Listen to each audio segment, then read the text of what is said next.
When people look at the world today, they see storms swirling, divisions rising, and voices shouting on every side. They ask the question, will the journey last? Will the mission endure? Will the one who stands in the fire make it until the finish line?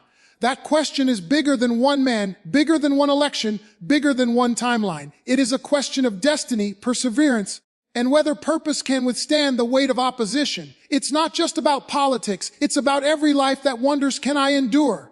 Can I stand? Can I press on until the assignment God has given me is complete? If a man is called to a task, he must know that the task will not always be easy. Opposition will come, critics will rise, and enemies will gather. But when God has stamped an assignment on a life, no wall is too high and no force is too strong to stop the hand of heaven. The journey is never about the applause of the crowd. It's about the endurance of the runner. Will you run the race when the track is uphill? Will you stay in the fight when your hands are weary? The strength to last until 2028 or any finish line is not in the power of man alone, but in the God who appoints seasons and sets kings in their places. You cannot judge the strength of destiny by the storms it faces. In fact, storms often confirm that you are carrying something valuable. No one attacks an empty vault. Thieves only pursue treasure. The greater the opposition, the greater the indication that something worth fighting for is on the line. So when you ask, will he make it until 2028? Remember, this endurance is not proven by how easy the path is, but by whether the one walking it keeps moving forward through the fire. That truth applies not only to leaders on the stage of nations, but to every heart in this room. You may not be in the White House, but you've got your own house to defend, your own calling to fulfill, your own assignment to finish. And the same God who strengthens one is the same God who can strengthen all. There is a principle of testing that cannot be avoided. Every leader must be tried, every purpose refined, every vision shaken. The shaking is not to destroy you, it is to prove you. Gold must go through fire before it shines. Diamonds must endure pressure before they sparkle. And destinies must go through storms before they stand unshakable. To ask, will he last, is really to ask, will he endure the testing? Will he allow the fire to refine instead of consume? Will he hold his ground when the pressure comes? That is the question, not just for one man, but for all of us. Can you endure the refining fire without quitting the race? When God raises someone up, it is never for their sake alone. It is for a people, for a generation, for a moment in history. A leader's endurance becomes a mirror for others who feel like giving up. If he lasts, it tells you that you can last. If he stands, it shows you that you can stand. If he keeps pressing on, it encourages you to press on. Will he make it until 2028? The real challenge is, will you make it until the destiny on your life comes to pass? Will you keep going until the promise in your heart becomes reality? Will you endure until the purpose planted in you produces fruit? Destiny is not decided by popularity polls. It is not held hostage by the opinions of men. It is not determined by the roar of crowds or the venom of critics. Destiny is sealed by the one who writes history before men ever live it. That means no matter how dark the night, how fierce the storm, or how strong the opposition, if God says yes, no power on earth can say no. To last until the finish line is not about dodging trouble, but about holding on to the one who carries you through it. Endurance is not about human strength. It's about divine strength working through human vessels. So when people ask, will he make until 2028, they are asking the wrong question. The greater question is, will we? Will we make it through our trials, our storms, our challenges, our midnight hours? Will we stay the course even when life doesn't go as planned? Will we rise when we are knocked down? Will we believe when others doubt? Will we keep our faith when the world mocks us? Because the truth is, history is filled with those who looked like they would fall, yet they stood. It is filled with those who looked like they would fade, yet they finished. It is filled with those who looked like the odds were against them, yet they endured until their assignment was done. The finish line is not given to the fastest, but to the faithful. It is not won by the strongest, but by those who refuse to quit. Whether it's 2028 or any other year, the question is not just whether one leader will last, it is whether you will last. So lift your head, strengthen your heart, and remind yourself that the God who started a good work in you will finish it. Destiny does not quit, purpose does not fade, and calling does not expire. If you keep pressing, you will endure. And if you endure, you will see victory. When people look at the world today, they cannot help but see the weight of uncertainty pressing on every side. Nations tremble under the pressure of division. Economies sway under instability, and communities wrestle with questions of identity, unity, and direction. In the middle of it all stands the question of endurance. Can a mission survive the storms of opposition? Will the man who has carried both praise and ridicule, who has been a lightning rod of controversy and conviction, be able to last until 2028? That is a natural question, but it reveals something deeper than politics. It touches the universal concern we all carry. Will I last until the purpose in my life is fulfilled? Will I endure until the vision in my heart comes to pass? Will I make it to the end of my race when the odds stack against me? You see, destiny is not measured by how easy the road is, but by whether the one walking it can endure the weight of the journey. Life is not a straight path with smooth pavement and clear skies. Life is a rugged climb, a winding road filled with steep hills, storms that come without warning, and valleys that test the courage of every traveler. So when we ask if someone will last until their assignment's finish line, we are really asking if the strength within them will outlast the challenges before them. That is a question not only for leaders who stand on platforms of power, but for each of us who wrestle with the assignments given to us in our personal lives. A single mother raising her children asks it every night. Can I make it until they are grown, strong and walking in stability? A student buried under debt and pressure asks it as they burn the midnight oil, will I make it until graduation? A man with a dream in his heart and setbacks on every side asks it in silence, will I make it until I see the promise? The truth is that endurance is not built in the absence of struggle, but in the presence of it. Just as muscles grow under the resistance of weight, the spirit grows under the resistance of trials. The very opposition you face is the furnace where your endurance is formed. If everything came easy, nothing would be lasting.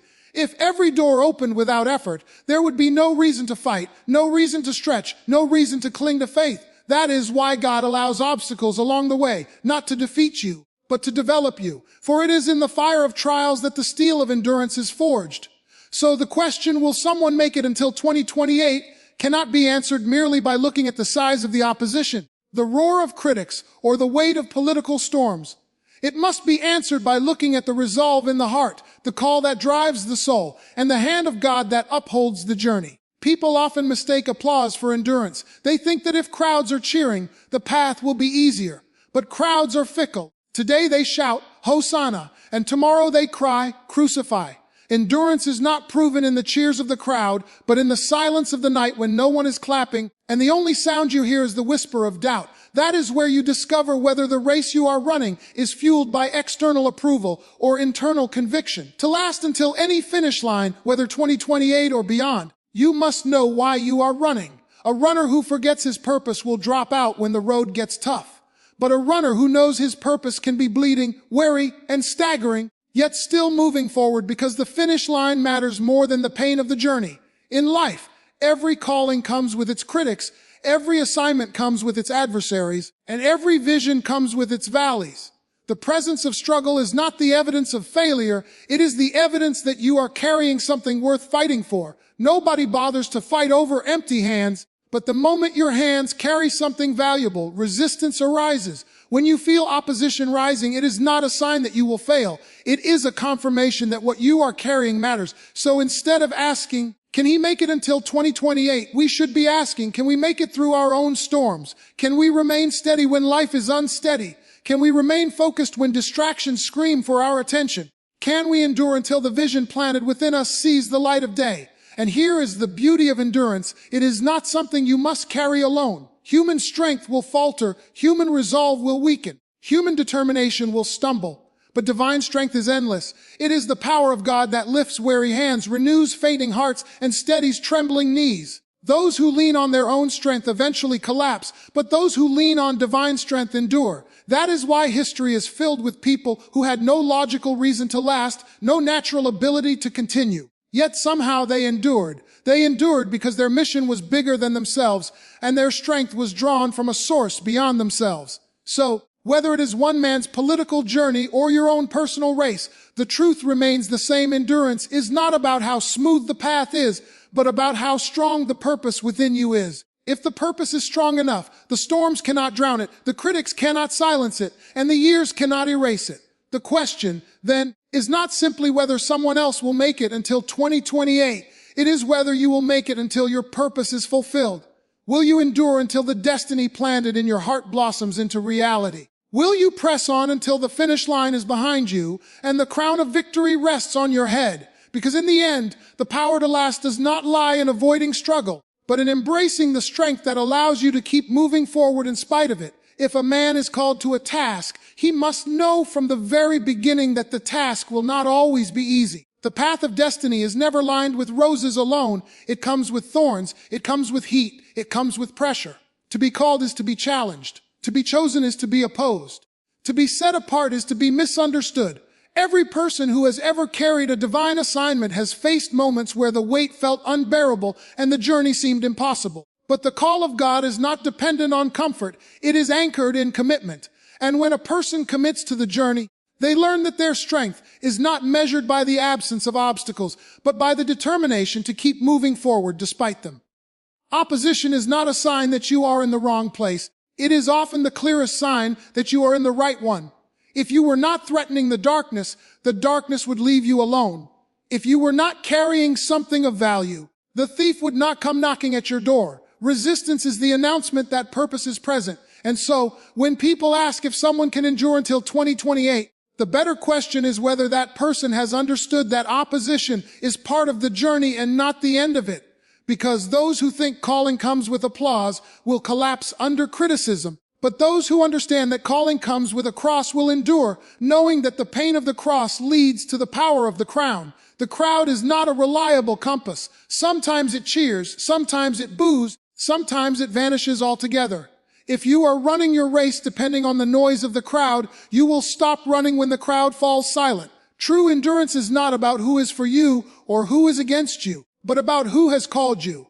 When you know the one who has assigned you the mission, you can endure the desert, the storm, and the lonely nights, because your strength comes not from external affirmation, but from internal conviction. People may doubt you, abandon you, or even despise you, but when you are anchored in the call of God, their voices cannot cancel his voice. Think about it. Every person of influence, every leader of substance, every pioneer of history has faced rejection, resistance, and ridicule. Noah built an ark while the world laughed. Moses led a people who constantly complained.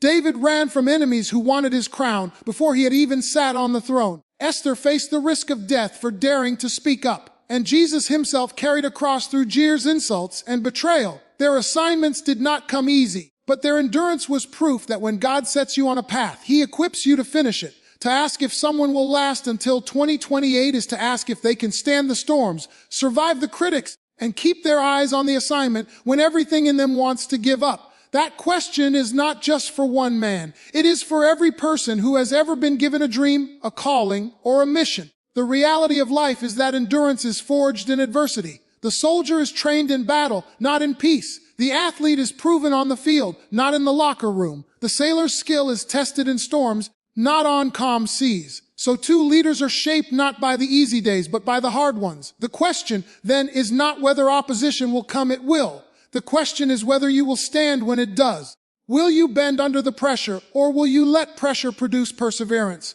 Will you curse the struggle, or will you see it as the very thing preparing you for the weight of your destiny?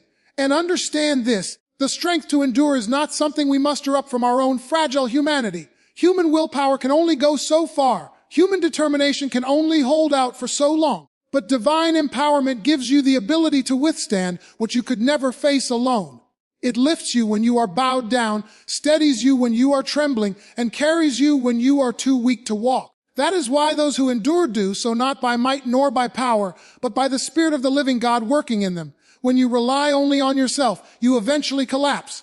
But when you lean on God, you discover a strength that has no limit and a power that never runs dry. This means that the real secret to enduring until the end is not avoiding the fire, but trusting the one who keeps you in the fire. Shadrach, Meshach, and Abednego stood in the flames, but they were not consumed because the fourth man was with them. Daniel slept in the lion's den, but he was not devoured because the hand of God shut the lions' mouths. Paul sang hymns in prison because he knew that chains do not bind the spirit when God has already declared freedom. And so endurance is not about avoiding trouble. It is about being kept in the middle of it until your assignment is fulfilled. So when you see a leader under fire, when you see storms raging and enemies circling, don't assume the story is over. Fire can refine as much as it can consume. Storms can reveal strength as much as they threaten destruction. What looks like the end may simply be the middle, and what looks like collapse may be the very moment endurance is being formed. The real measure of whether someone can make it until 2028, or whether you can make it until your own finish line, is whether you are willing to stay in the fight, to hold your ground, and to refuse to quit even when quitting would be easier. For endurance is not the absence of struggle, it is the refusal to surrender to it. You cannot judge the strength of destiny by the storms it faces. Too often, people look at the turbulence, the opposition, the criticism, and assume that destiny must be in jeopardy. They see waves crashing and think the ship is sinking. They hear the thunder and conclude the journey is over. But storms do not prove weakness, they reveal worth. If you were not carrying something significant, the winds would not rage so fiercely against you. No one fights over what has no value. It is only the vessel with treasure inside that attracts the attention of thieves. The greater the storm, the clearer the sign that you are carrying something worth resisting. When we ask if a man will make it until 2028, we cannot measure the answer by the size of his storms. We must measure it by the strength of the one who sustains him in the storm. Ships are not built to sit in harbors. They are built to sail into seas, knowing full well that storms will come. The measure of a ship is not whether the seas are calm, but whether the vessel can endure when the winds rise. So too with life, destiny is not proven on easy days, but on hard ones. It is in the midnight hour when sleep won't come, in the valley where shadows loom, in the fire where the heat intensifies, that true destiny reveals itself.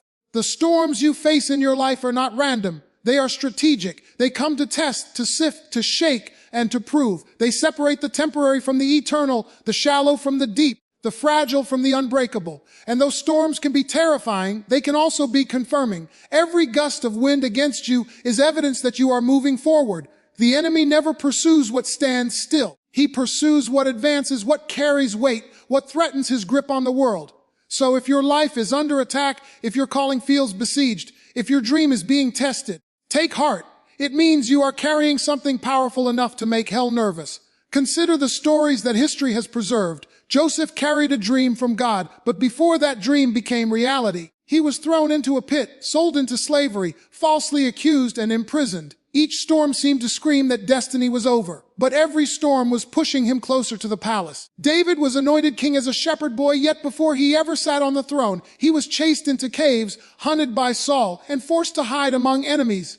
Each storm looked like the end, but in reality, it was shaping him to handle the weight of the crown. Even Jesus himself faced storms of rejection, betrayal, and crucifixion. From a human eye, the storm looked final, but in reality, it was the pathway to resurrection, victory, and eternal glory. Storms do not disqualify destiny. They validate it. When the waves crash and the winds howl, it is tempting to believe that the presence of storms means the absence of God.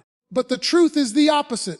God often does his greatest work in the middle of the fiercest storms. He parted the Red Sea when Pharaoh's army was closing in. He rained manna from heaven when the wilderness offered no food.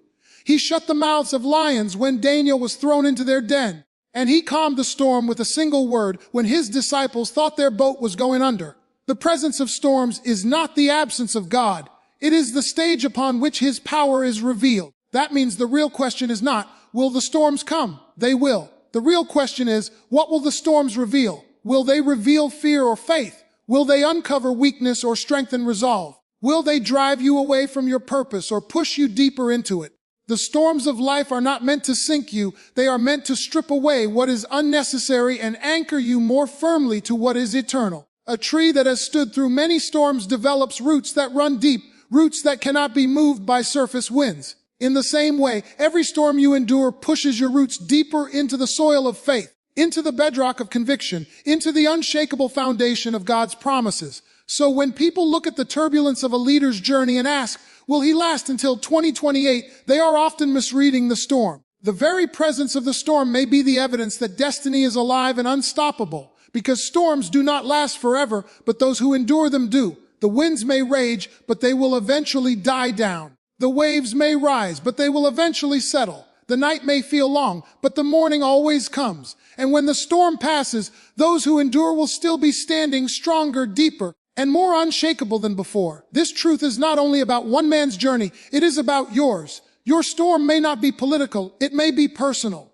It may be financial pressure, broken relationships, health struggles, or dreams that seem delayed. But no matter the form it takes, the storm does not define your destiny. It reveals it. If you endure, if you hold on, if you refuse to quit, you will discover that the storm was never meant to end you. It was meant to prepare you. And when the winds finally cease, you will step out on the other side stronger than you were before, carrying proof that storms cannot sink what God has chosen to stand.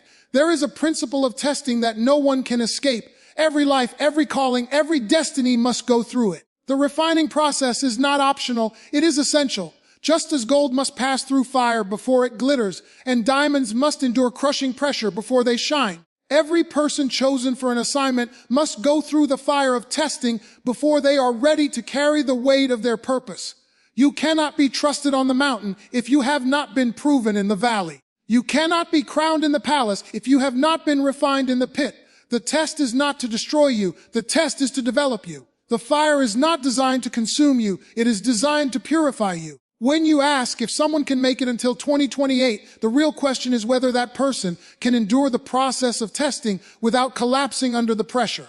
Because testing exposes what you are really made of. Anybody can smile when the sun is shining. Anybody can sing when the crowd is cheering. Anybody can be faithful when the path is smooth. But it is in the furnace of affliction, in the silence of lonely nights, in the darkness where prayers seem unanswered, that the true substance of a person's faith is revealed. Pressure strips away the surface to expose the core. And if your core is anchored in God, no fire can consume you, no trial can overwhelm you, and no pressure can crush you. Think of Joseph again. He dreamed of leadership, but before his dream became reality, he was betrayed by brothers, sold into slavery, and locked in prison. Those were not random setbacks, they were tests, each one refining his character, strengthening his faith, and preparing him to rule with wisdom instead of arrogance. The dream was too heavy for the young boy who boasted it, but the dream became possible for the man who endured betrayal and still trusted God. David, anointed as a shepherd boy, could have assumed the throne would be immediate.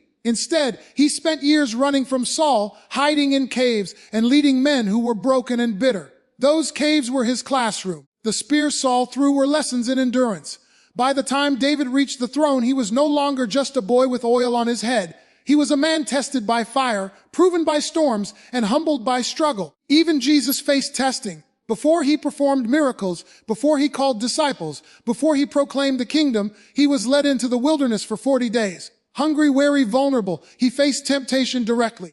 Why? Because testing comes before triumph. The wilderness was not a detour, it was a proving ground. The cross was not a defeat, it was the ultimate test of obedience. And through that test came the victory that changed history forever. If the Son of God himself could not bypass the test, why do we think we can? Testing comes in many forms. Sometimes it is the loss of something precious. Sometimes it is betrayal by those you trusted. Sometimes it is a delay that stretches longer than you imagine. Sometimes it is silence from heaven when you desperately want an answer.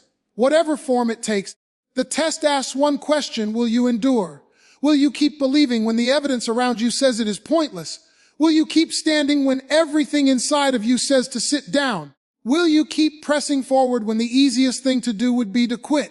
The test is never about what you say you believe. It is about whether your actions prove it when the pressure comes. This principle is true for nations, for leaders, and for everyday people. A man may dream of lasting until 2028, but if he cannot survive the testing that comes along the way, the dream will fade. A woman may hope to raise her children in strength, but if she cannot endure the seasons of exhaustion and sacrifice, the vision will falter.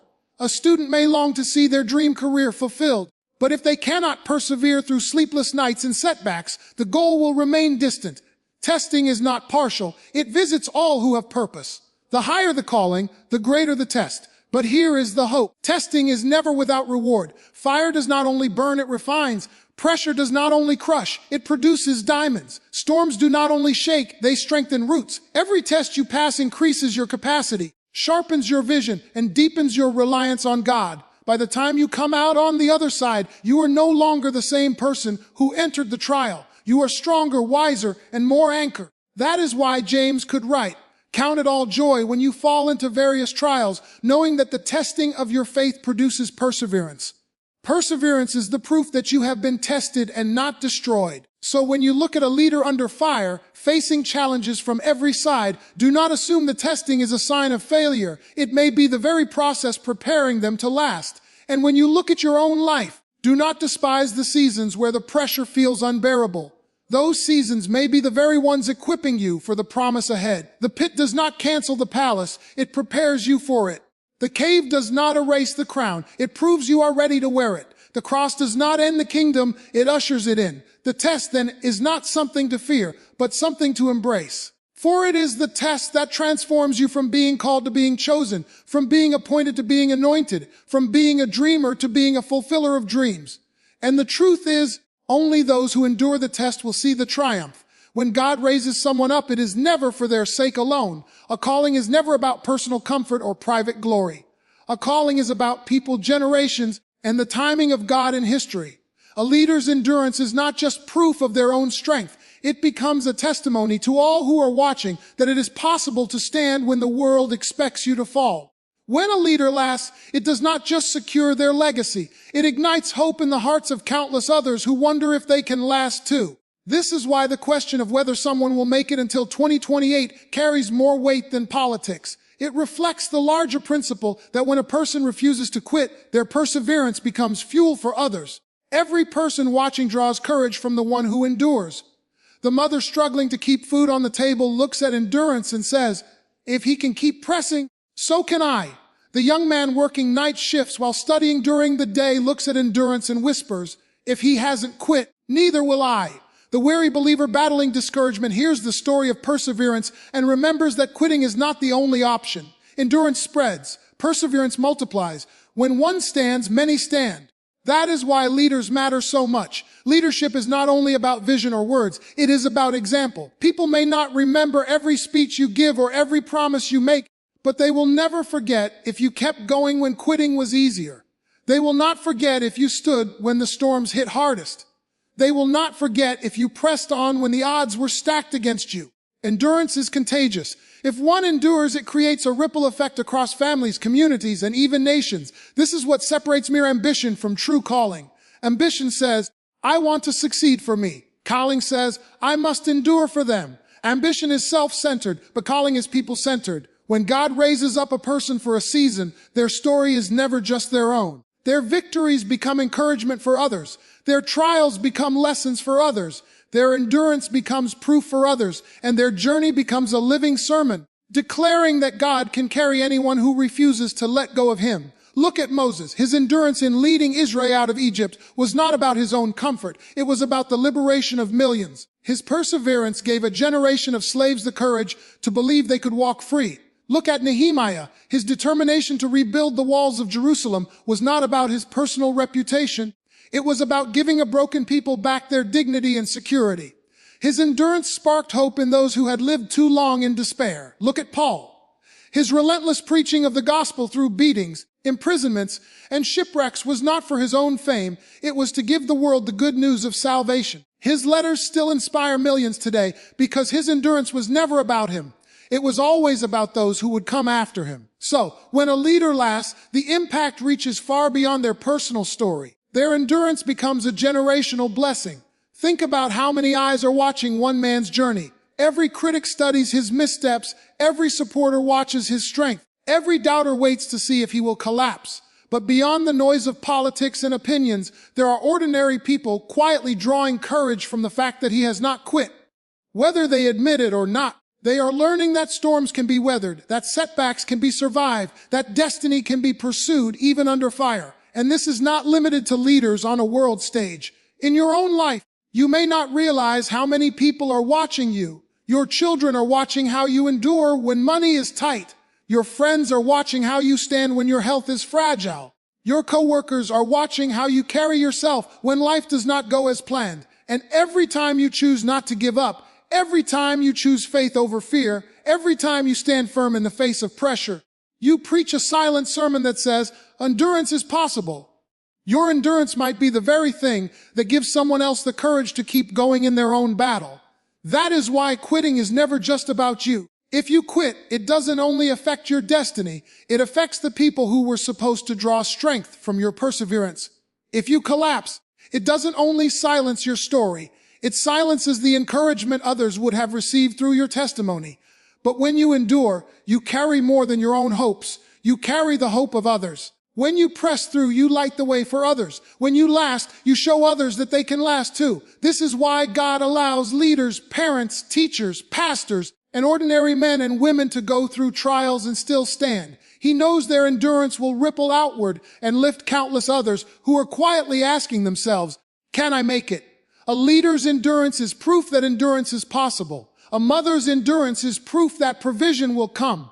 A student's endurance is proof that dreams are worth the sacrifice. A believer's endurance is proof that God is still faithful. So, when we wonder about the endurance of someone in the spotlight, we should remember that the question is never just about them. It is about the many lives connected to their story. And the same is true for you. Your life is not lived in isolation. Your perseverance carries others with it. Your endurance inspires others to endure. Your refusal to quit is the spark that keeps another person's flame alive. Destiny is not decided by popularity polls. It is not determined by how loud the applause is or how venomous the critics are. The path of purpose is not governed by the shifting winds of public opinion. It is anchored in the unchanging decree of God. Leaders rise and fall in the eyes of men, but those who are upheld by heaven endure beyond the voices of both praise and condemnation. That is why those who measure success by approval will always stumble, but those who measure it by faithfulness will always stand. You can never let the noise around you override the call within you. Crowds are fickle. One day they wave palms, and the next day they cry crucifixion. One season they cheer, and in the next they jeer. If you build your confidence on what the crowd says, you will be tossed back and forth like a boat without an anchor. But if you build it on what God has declared, you will endure through every wave. Destiny is not fragile. It is not weak. It is not easily destroyed by gossip, betrayal, or criticism. Destiny is as unshakable as the one who spoke it. When God says yes, there is no court, no critic, no conspiracy, and no enemy that can override his decree. When people ask whether someone will last until 2028, they often look at poll numbers, approval ratings, or the shifting tides of culture. But history is not written in polling booths. It is written in the unseen hand of God guiding the course of nations. That is why kings come and go, rulers rise and fall. But God remains sovereign over them all. Nebuchadnezzar thought Babylon's throne was his by power, but God showed him that kingdoms belong to the Most High, and he gives them to whom he wills. Pilate thought he had authority to decide the fate of Jesus, but Jesus reminded him that he had no power except what had been given from above. The destiny of any leader is not sealed by men, but by the God who ordains times and seasons. This truth should not only comfort leaders, it should comfort you. Because if your life is in God's hands, no critic can cancel you, no enemy can erase you, and no obstacle can override the purpose planted in you. People may laugh at you, slander you, betray you, or abandon you, but their voices cannot cancel God's plan. You do not need a majority vote to fulfill your destiny. You only need divine confirmation. That is why some of the greatest breakthroughs in history came not when crowds approved, but when crowds opposed. Noah built an ark with no public support.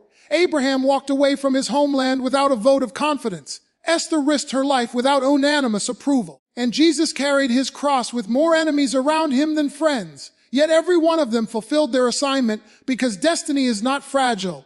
It is firm in the hand of God. If you want to last, if you want to endure, you must stop living by the opinion of people and start living by the promise of God. Opinions shift with moods, but promises remain steady through generations. What God spoke in secret cannot be undone by what critics shout in public. That is why you cannot afford to tie your endurance to the applause of men, because applause fades.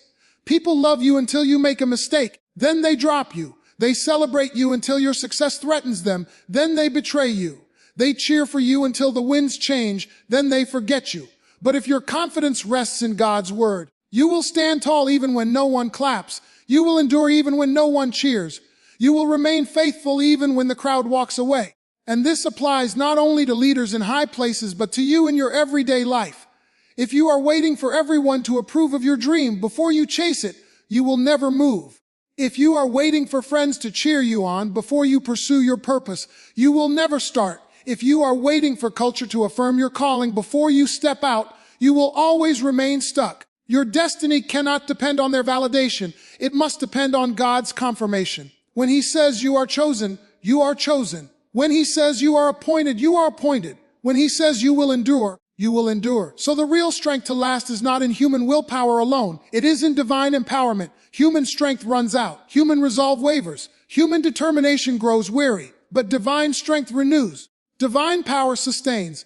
Divine presence carries. That is why Scripture says those who wait on the Lord will renew their strength. They will mount up with wings like eagles. They will run and not grow weary. They will walk and not faint. The eagle does not escape the storm. It soars above it. And those who trust in God's word will find themselves lifted above the noise of critics, above the weight of opposition, and above the instability of human approval. So when the question arises, will someone make it until 2028? Remember that the answer is not found in the latest news cycle or the latest opinion poll. The answer lies in whether the one who calls them is still holding them. And the truth is the same principle applies to your life. Will you make it until the promise in your heart comes to pass? Will you endure until the dream planted in your spirit bears fruit? You will if you anchor yourself not in the approval of men, but in the assurance of God. Because destiny is not fragile, it is firm. And those who cling to the hand of God will outlast every voice raised against them. There comes a time when the question of endurance is not just about surviving, it is about finishing well. Many can start a journey with fire in their bones, but fewer have the stamina, the discipline, and the faith to cross the finish line. Beginning is easy, but completion takes something deeper. It takes grit when energy runs low, courage when opposition rises, and vision when distractions multiply. The real measure of a leader, of a believer, of any person called by God, is not how loudly they start, but how faithfully they finish. If we ask whether a leader can make it until 2028, we are really asking whether they will carry their assignment all the way to the end, not merely halfway through. Because history is full of those who burned bright for a moment, but flickered out too soon. The great testimonies are the ones who endured not just the first chapter, but the last. And that is what makes endurance so powerful. It is not just survival, it is completion. It is crossing the line and saying, I have finished my course, I have kept the faith. Finishing well requires clarity. If you forget why you started, you will not have the strength to continue. Every leader, every parent, every student, every believer must remind themselves of the why behind their journey. Why do you wake up when life is hard? Why do you keep pressing when obstacles pile up? Why do you choose faith when fear shouts louder? It is the why that fuels the endurance. If the why is rooted in self, you will give up when self gets tired. But if the why is rooted in God, you will keep going because you know it is bigger than you. Finishing well also requires focus. The enemy of endurance is distraction. Distraction wears 1,000 masks. It comes as criticism, it comes as temptation, it comes as opportunities that look good, but are not aligned with your calling. If you chase every voice, you will lose your path. If you respond to every critic, you will lose your strength. If you try to fight every battle, you will lose your momentum. Endurance requires the discipline to keep your eyes fixed on the goal, to run your race with blinders on, refusing to be pulled aside by things that do not matter. A runner does not look at the crowd while racing, they look at the finish line. Finishing well also requires resilience. Along the journey, you will fall. You will stumble. You will make mistakes. But endurance is not about never falling. It is about refusing to stay down. The enemy's greatest weapon is not the stumble itself. It is the shame that tells you not to rise again. But every person who has ever finished well has scars, setbacks, and stories of failure. The difference is they did not quit. They turned their wounds into wisdom, their losses into lessons, and their pain into power. Endurance is not perfection. It is persistence. Finishing well also requires faith, because there are moments when logic tells you it is impossible, when circumstances tell you it is over, and when people tell you it cannot be done. In those moments, you must hold on to something stronger than sight. Faith says, I will keep going, even when I cannot see the way. Faith says, I will trust the promise, even when the evidence is missing.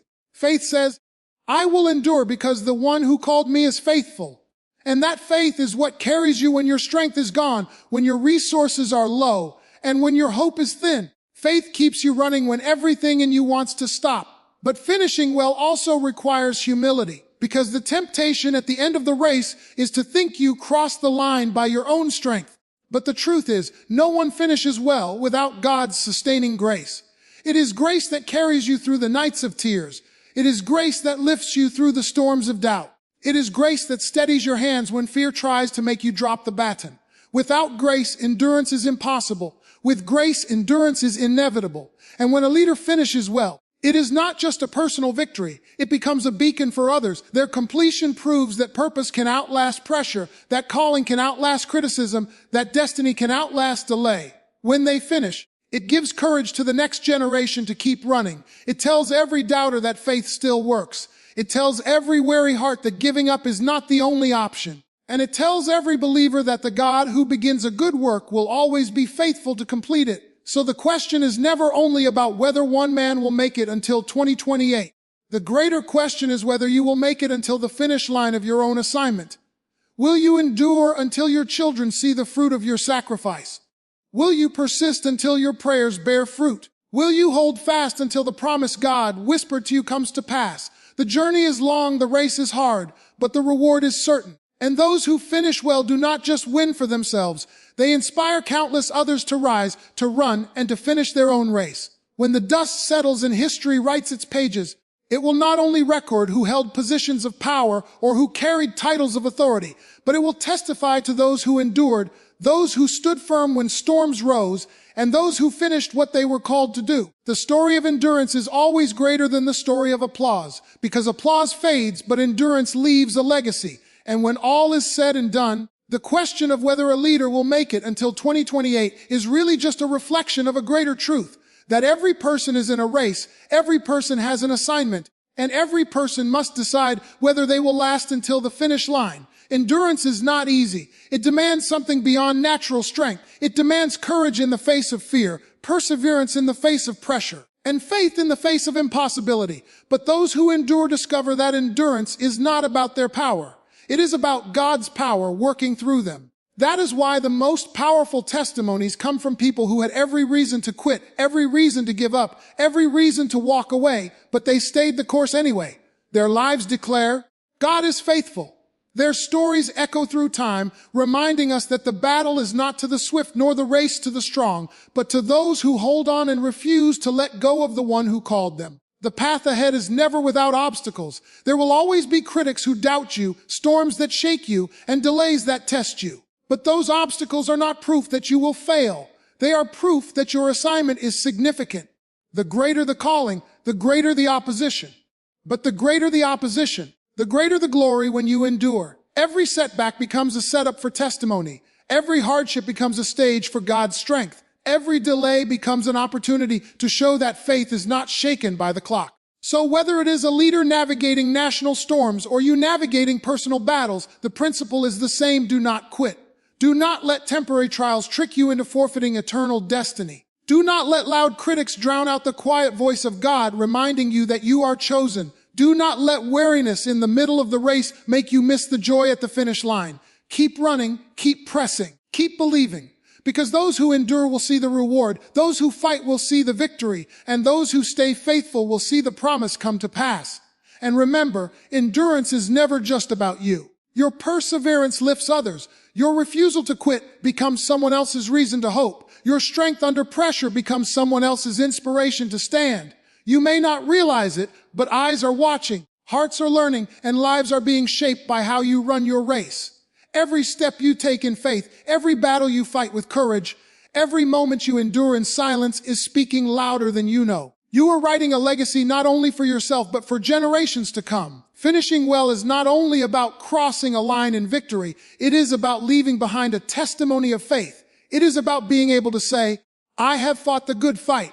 I have kept the faith. And that is not only the story of leaders in high places. That can be your story. That can be the story of a parent who refused to give up on their children, a believer who refused to give up on their faith, a dreamer who refused to give up on their calling, and a servant of God who refused to give up on their assignment. That is the story worth living for, and that is the story worth leaving behind. So the question of 2028 is only one example of a larger truth. The endurance of one leader is a reminder to us all that it is possible to last. It is possible to finish. It is possible to endure. And if it is possible for one, it is possible for you. Do not let fear tell you otherwise. Do not let doubt rob you of your confidence. Do not let weariness silence your faith. Stand tall, run strong, and trust that the one who began a good work in you will be faithful to complete it. At the end of the day, history's applause is not what matters most. Heaven's approval is. The measure of success is not whether everyone stood with you, but whether you stood with God. And if you endure with Him, you will discover that you have already won, because no opposition, no critic, no storm, and no trial can take away what God has promised. Endurance is victory. Perseverance is triumph. Faithfulness is success, and those who endure until the end will see the fullness of what God has prepared. So keep running your race, keep lifting your head, keep pressing through the storm, because the finish line is closer than you think, the reward is greater than you imagine, and the God who called you is stronger than anything against you. And when it is all said and done, your story will declare to the world that endurance wins, perseverance triumphs, and faith always finishes strong.